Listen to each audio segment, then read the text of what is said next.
Ayan guys, maghihiwa ako ng bawang guys kasi magluluto ako ng sardinas guys with sutanghon na aming uulamin ngayong gabi. Ayan, magsusutanghon lang kami kasi wala kaming pambili ng masarap na ulam.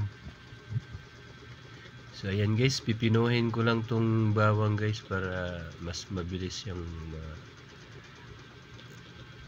magisa. So isusunod ko na guys yung sibuyas. Ayan, sa isang pirasong sardinas ay sapat na ang isang pirasong sibuyas. Ganyan lang guys, kasimple maghiwa ng sibuyas. At yan, nagsasalang na rin ako ng kawali na ating paglulutuan. So maya maya guys ay maglalagay na tayo ng mantika. So ayan guys, naglalagay na ako ng mantika.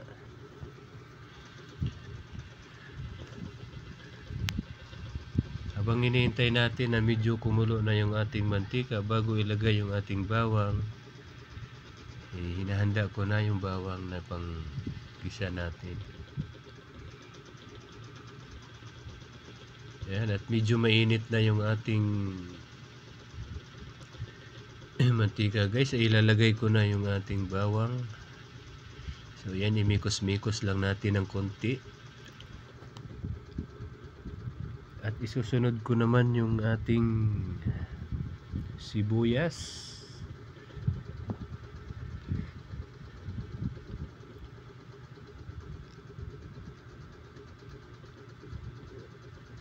At pagkatapos guys ay bubuksan na natin yung ating sardinas Youngstown. Ayan siya guys. Wow. Ayan siya guys.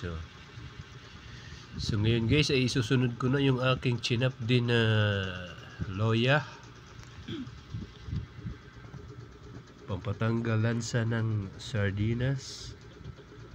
So ayan, kunting mikos-mikos lang guys hanggang sa lumabas yung aroma ng ating ginisang bawang, sibuyas at loya.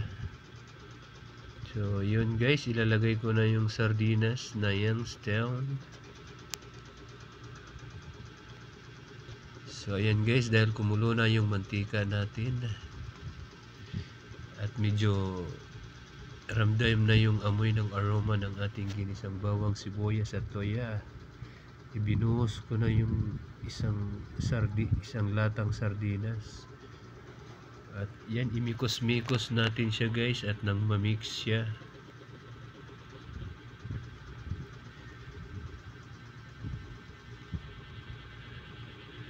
Habang minikos-mikos natin siya guys ay inahintay natin na kumulo na siya. So maya maya ay kukuha na tayo ng tubig. Ayan, lagyan natin ng isang drum na tubig, isang latang tubig, tapos dagdagan natin ng isang tabong tubig guys.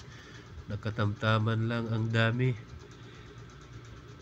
para sa buong gabing ulam na hapunan.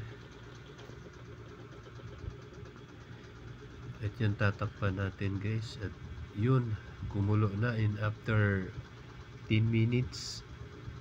So isusunod ko naman guys paglagay yung ating sutanghon. Yan siya guys. Yan. After 5 minutes guys ay pwede na siyang ulamin.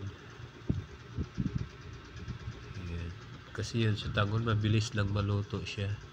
Yan, maglalagay lang ako ng pampasarap. Wow, seasoning. Alright.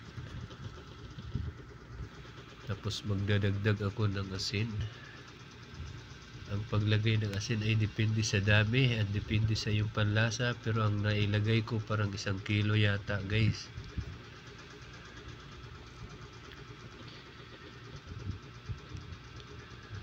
At yun guys, pag Ayan, ready to ulam na. At ito na siya guys. Wow, ang sarap. Sob na ang hapunan. Yan, ganyan lang guys, kasimple yung ulam namin ngayong gabi.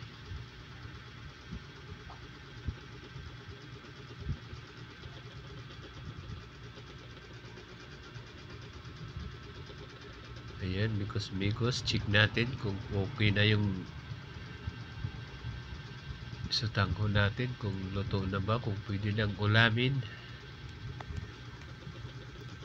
So ayan guys, thanks for watching.